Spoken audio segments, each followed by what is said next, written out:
Olá, estamos aqui para mais um Pod Doutor, um programa com patrocínio e a realização do Hospital Evangélico de Cachoeiro de Itapemirim.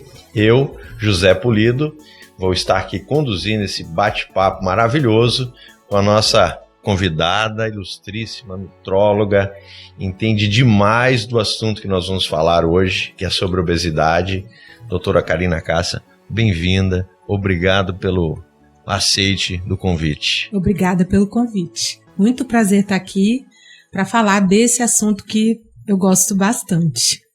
Bom, para a gente iniciar nosso assunto, a primeira pergunta que eu vou fazer para a doutora Karina. Doutora Karina, todo mundo que está gordo está obeso? Né? Porque às vezes a população, a gente vê assim a pessoa, eu tô gordo, o outro, não, você está obeso. O que é o gordo, o que é o obeso do ponto de vista científico? O conceito de obesidade é o excesso de gordura no corpo, de adiposidade, que leva a alguma doença, que leva a algum problema de saúde. Então a gente tem como hábito a medida do IMC, várias sociedades, a própria Organização Mundial de Saúde ainda utiliza do IMC para você dizer se uma pessoa é obesa ou não. Então o IMC até 25 normal, de 25 a 30 sobrepeso e acima de 30 obesidade. Aí existem os 3 graus de obesidade. Então o obeso, ele deveria ter sempre esse IMC estimado para ser diagnosticado como obeso. Para quem está nos ouvindo e não sabe calcular o seu IMC, que é o índice de massa corpórea. Isso. Como é que é a formulazinha? Que é bem simples, né? A fórmula é você pegar o peso e dividir pela altura ao quadrado. Certo. Então esse número acima de 30 é obesidade. Acima de 40 é obesidade mórbida. Então, se você que está nos ouvindo, você quer calcular, pega a sua altura, vamos supor que tem 1,65, coloca lá em cima, dividido pelo seu peso ao quadrado. É sua altura ao quadrado. É só pegar a altura e multiplicá-la 2 vezes. Se você tem 1,60 m e você pesa 80 quilos, você coloca 80 quilos em cima e embaixo. 1,60 vezes 1,60. Dividiu, você vai ter o seu índice de massa corpórea. Isso. Se der mais do que 30, você realmente está obeso. Doutora Karina, a gente ouve falar muito assim, está aumentando realmente a obesidade? Muito, muito. Assim, só para finalizar, a questão do sobrepeso já traz problema, tá, Pulido? Assim, tendo de 25 a 30, a pessoa já tem que procurar atendimento, se cuidar, porque mesmo que não seja obeso, mesmo tendo apenas o sobrepeso, você já deveria se cuidar e avaliar, porque a tendência aí é ganhar mais e se tornar obeso. Então, não é porque não tem o IMC de 30 que não deveria procurar atendimento. Perfeito. Tem aumentado muito. Existiu uma publicação esse ano, em março, da Federação Mundial de Obesidade, que é uma federação, é considerada uma força-tarefa para tratamento da obesidade, é ligada à Organização Mundial de Saúde, de que no mundo hoje nós temos mais de 40% da população com sobrepeso e 1/3 disso, 12%, 13%, de obesos. De obesidade. É uma incidência muito alta. Para você ter noção, a obesidade ela é vigiada, estimada no mundo desde os anos 70.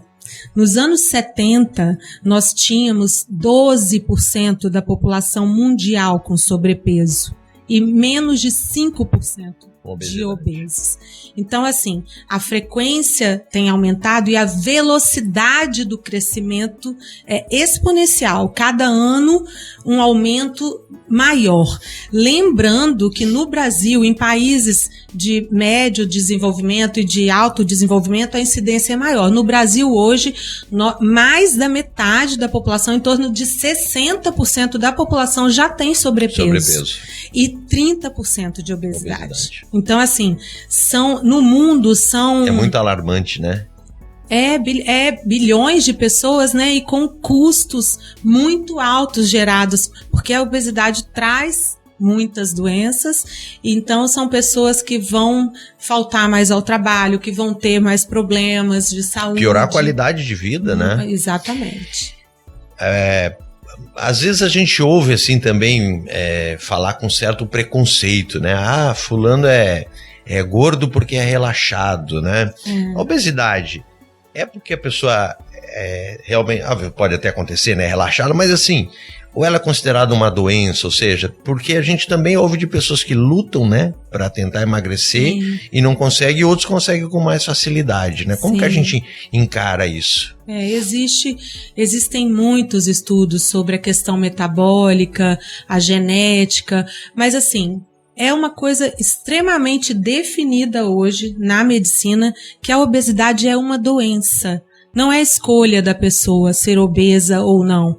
Ela tem mais dificuldade, realmente, mais facilidade de ganho de peso. É a escolha que ela quer deixar de ser obesa. Exato, ela pode, exatamente, assim, escolher se tratar.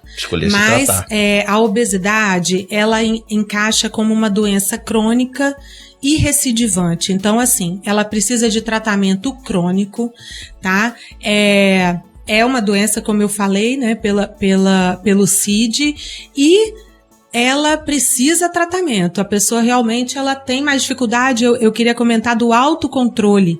Até o autocontrole alimentar é diferente entre as pessoas. Certo. Então, assim, às vezes é um casal, o marido, a esposa, e a esposa fala, mas eu faço bolo, eu não como, e você come o bolo todo. Não dá para ficar comparando o autocontrole.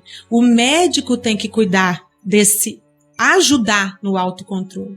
Então, assim, é uma doença e precisa tratamento. Eu acho que isso que a doutora Karina falou, assim, já é um dos nossos pontos altos, assim, né? É uma doença crônica que precisa de tratamento crônico. Porque senão fica aquela questão, né? Você faz um esforço imenso durante um ano, consegue perder peso e aí volta tudo de novo. O efeito sanfona. O efeito sanfona, né? Porque o esforço tem que ser imenso para perder peso, mas depois precisa de algum esforço para continuar mantendo essa questão Sim, do peso. É uma mudança de hábitos, de estilo de vida. Como a obesidade, ela é considerada, assim como a hipertensão, o diabetes, uma doença crônica, toda doença crônica, a hipertensão, por exemplo, se você para de tratar, se você começa a comer a comida mais salgada e para de usar o medicamento, o que acontece? A pressão aumenta. Então, assim, não dá para dizer que é culpa do indivíduo. Ele fez um tratamento, ele emagreceu, ele largou o tratamento, o peso voltou.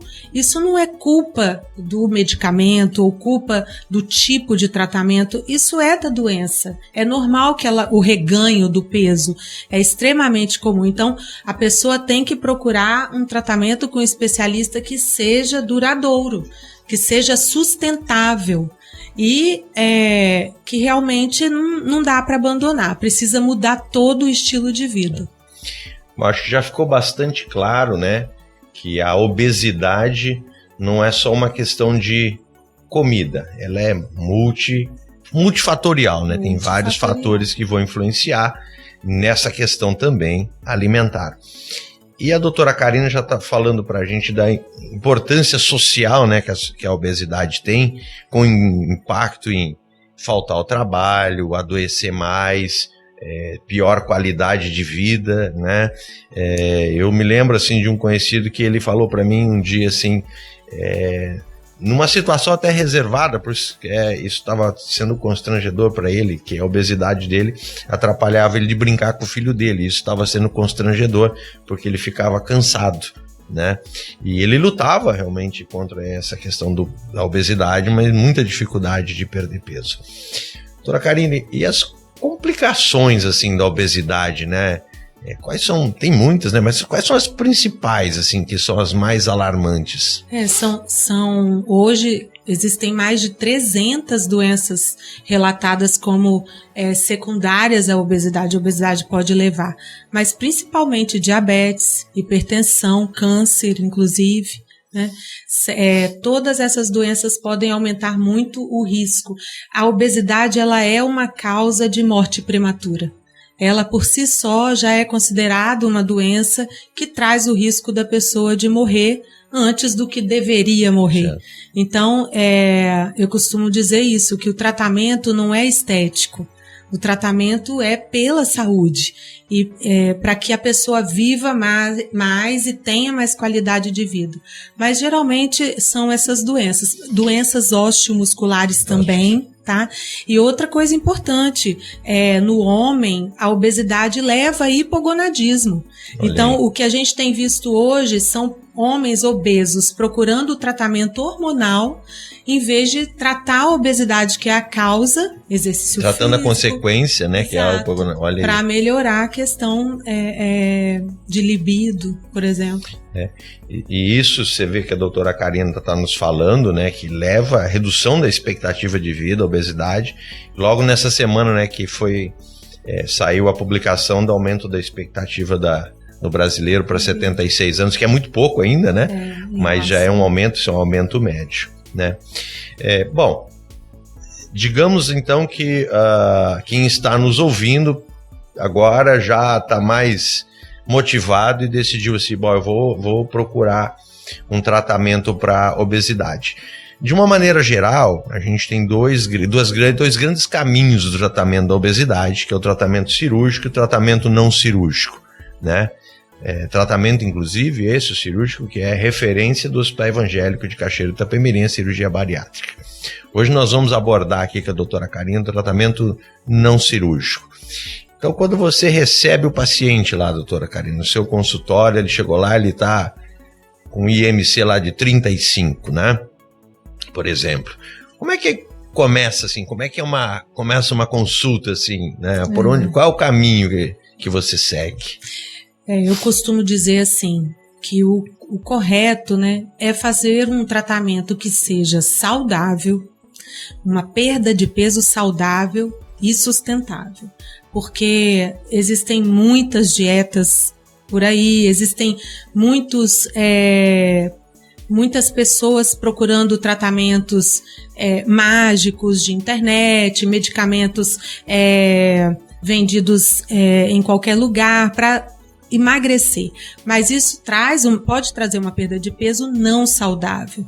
A perda de peso saudável é que vai garantir que esse peso não volte. Então, o ideal inicialmente é estimar a quantidade de gordura que a pessoa, isso é bem individual, a pessoa deve perder. Interessante medir a massa magra também, porque você vai ter pacientes, por exemplo, com IMC de 28 e 29, sem serem... Tem algum exame que você usa para fazer isso? Tem a bioimpedância, eu uso a bioimpedância.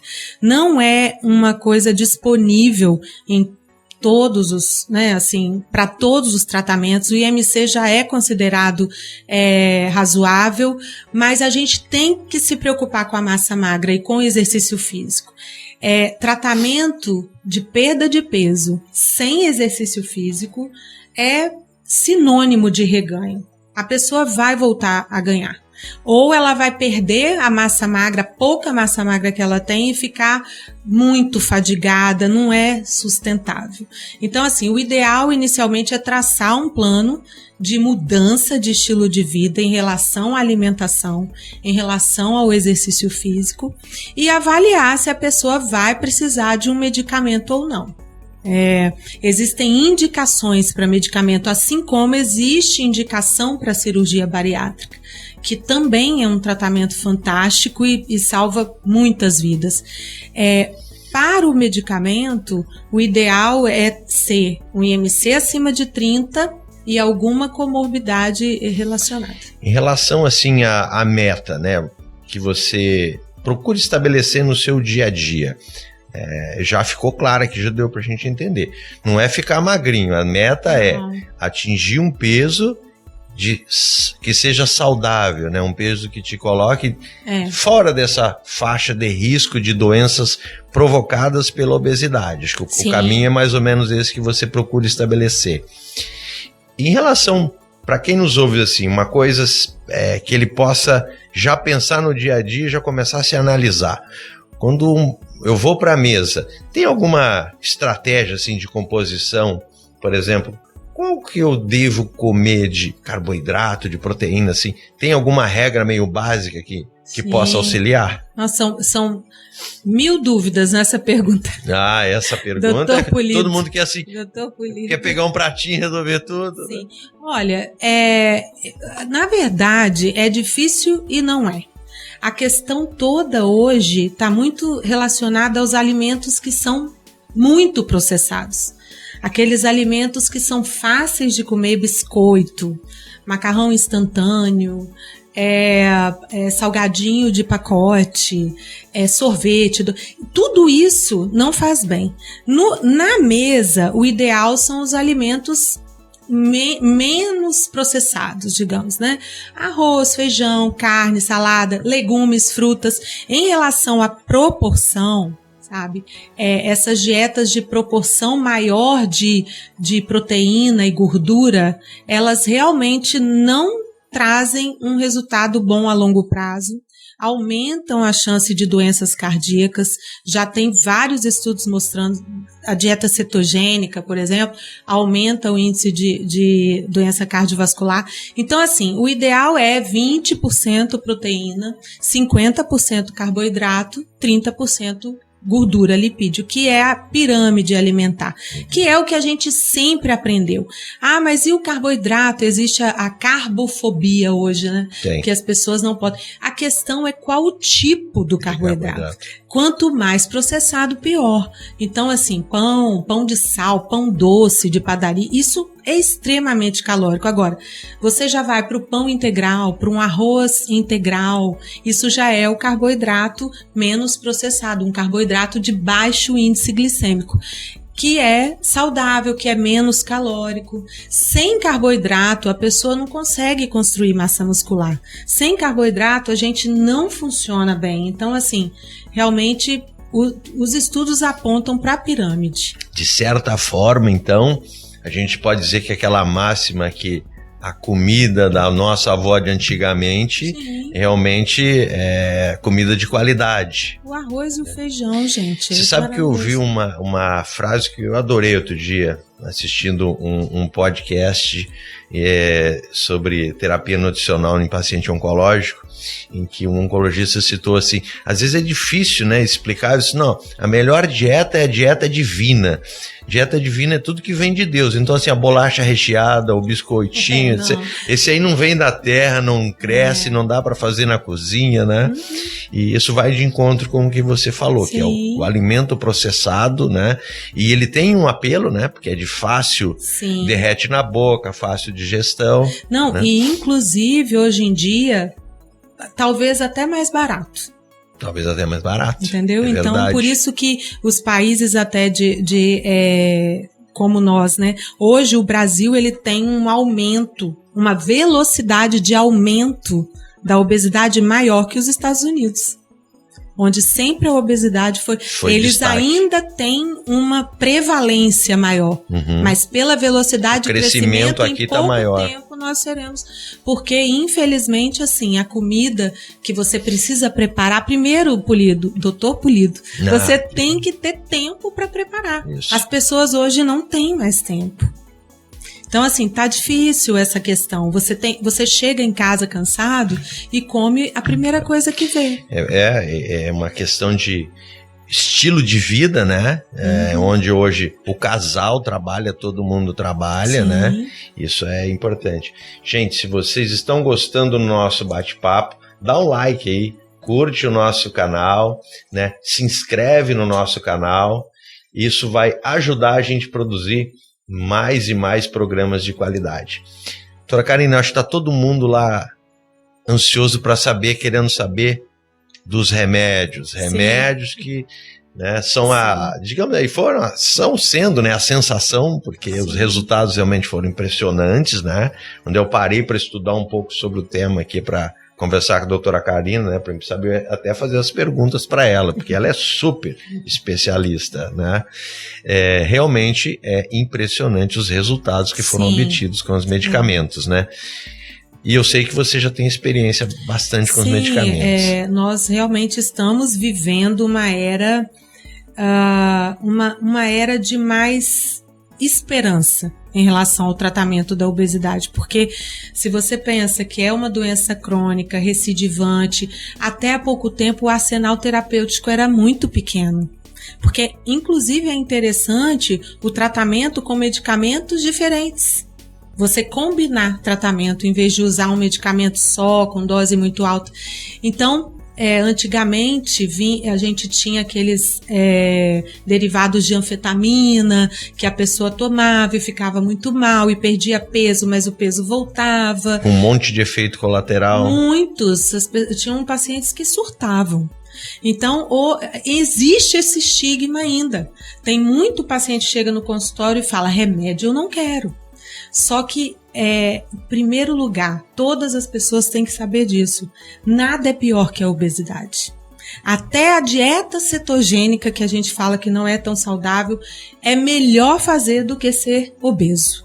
Então, qualquer tratamento que te faça emagrecer e que seja sustentável é melhor para você, para o obeso.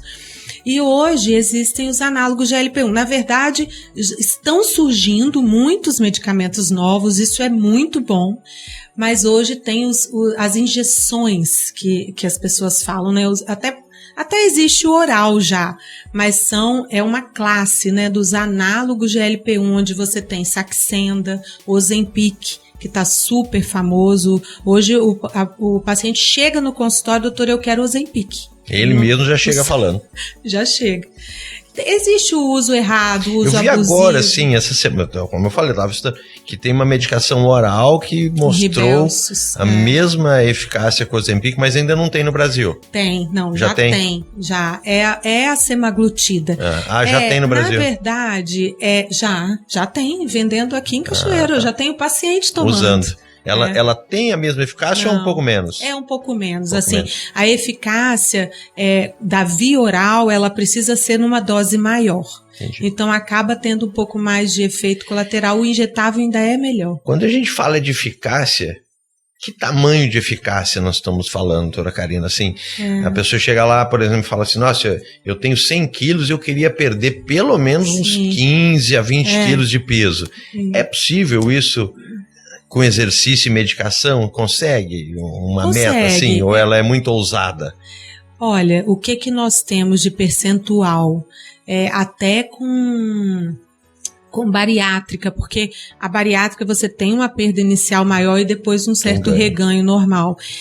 Nós temos que, quando um obeso perde 5% do peso corporal, ele já tem uma melhora metabólica incrível, um menor risco de diabetes. Às vezes, com 5% de perda, a pessoa já diminui o medicamento para hipertensão e diabetes. Mas o que a gente tem como meta não passa muito de 15%. 16, 17%. Os últimos medicamentos, o Wegovy, já foi até aprovado no Brasil, é de 17% a perda. Então, nós sabemos, existem os extremos, tá? Certo, nós temos pacientes que perdem 30% e mantêm. Mas, em média, seria de 15% a 18%, por aí. Certo. Então, uma pessoa que tem 100 quilos, se ele colocar um objetivo dele, a médio prazo, ele pesar 85 é uma meta atingível. Sim, e com muita qualidade de vida. Muita. Não, essa coisa de peso ideal, a pessoa chegar no consultório, porque eu quero pesar 60. Aí eu pergunto, quando a pessoa, digamos, de 50 anos, quando você pesou 60? Ela fala, quando eu tinha 12. Não é isso, sabe? E eu também não gosto muito, assim, eu gosto de meta, mas eu falo, tem que ser com o tempo. Devagar, sem se pressionar muito, porque o resultado vai vindo, sabe? E quando o paciente começa a usar uma medicação, a gente já sabe que tem dados de segurança, ele vai chegar um momento que ele vai poder parar a medicação ou ela vai ser para sempre? É variável. Tem paciente que consegue ficar sem. Nós estamos falando de obesidade. Então, assim, se a pessoa consegue mudar o estilo de vida, colocar o exercício na vida dela como rotina, e muda a alimentação, com certeza ela consegue ficar sem o medicamento. Pode ser que em algum momento da vida ela tenha algum reganho e volte no profissional e tal, mas também, se for o caso de uso crônico, não há problema. É melhor do que ser gordo. Digamos, obeso, claro. Não gordo, obeso. Nós estamos chegando aqui já no final do nosso programa, por causa do tempo, que está sendo fantástico, dá vontade de ficar umas 2 horas aqui falando sobre esse assunto. Doutora Karina, sem citar nomes, tem algum caso que você atendeu que te marcou assim, que a pessoa fez essa reviravolta na vida, de mudança de estilo de vida e se transformou totalmente? Doutor Pulido, tem muitos. Eu me lembrei de um agora, para citar, de uma menina que chegou em mim com 90 e poucos quilos, recém-casada, e falou que tinha sonho de emagrecer. Se ela escutar, ela vai saber. Eu acho que ela vai escutar. E ela chegou nos 62 quilos. E ela já está nos 62 quilos há um ano já. Ela teve essa perda no tempo de 2 anos. Então, hoje, ela brilha muito, assim, o olhar, ela canta, ela toca piano. Ela é uma menina diferenciada. E aí, muito feliz no casamento, ela está... E ela, muito exercício físico, e ela fala que todo mundo chega. Nossa, o que você fez? Você emagreceu muito rápido. Ela fala, não foi muito rápido. O caminho foi extenso, foi em torno de 2 anos até chegar. Então, assim, ela é uma que eu tenho certeza, não vai precisar mais de medicamento, não vai precisar. Só que as pessoas olham e acham que foi do dia para noite. Que foi fácil, que foi rápido, né? Que foi rápido, exato. Mas tem vários, tá? Graças a Deus, tem vários.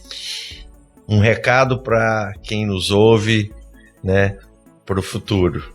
Né, já que a obesidade está aumentando, né, que recado você deixaria aí para quem tem filhos, netos, enfim, quer curtir tudo de bom nessa vida? Muito, muito importante, um último comentário sobre filhos até, que a velocidade do crescimento da obesidade em crianças já é o dobro do adulto.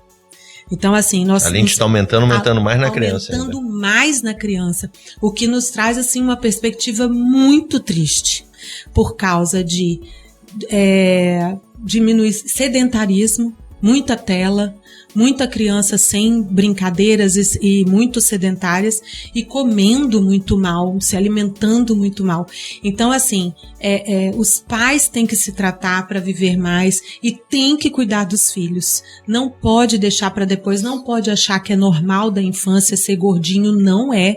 Precisa procurar. E é isso, para não morrer precocemente, para viver mais, para viver melhor, para ter qualidade de vida. Eu digo que nada vai valer esse bem-estar, de estar com um peso razoável e com menos chance de doença e viver mais. Procure atendimento, procure o que você consegue procurar e procure também aprender, estudar sobre obesidade para se tratar. Isso é importante. Isso aí, gente, procure ajuda. Né, isso não é vergonha nenhuma, né? A doutora Karina já deixou muito claro, a obesidade não é um relaxamento, é um problema de saúde e precisa de ajuda profissional. Né? Obrigado você que nos acompanhou, obrigado doutora Karina, a gente gostaria de um novo evento, acho que no futuro nós vamos ter que fazer um outro para continuar essa conversa, né? E não esquece de curtir o nosso canal, de se inscrever no nosso canal, e eu agradeço ao Hospital Evangélico pelo patrocínio. Até o próximo evento. Obrigada.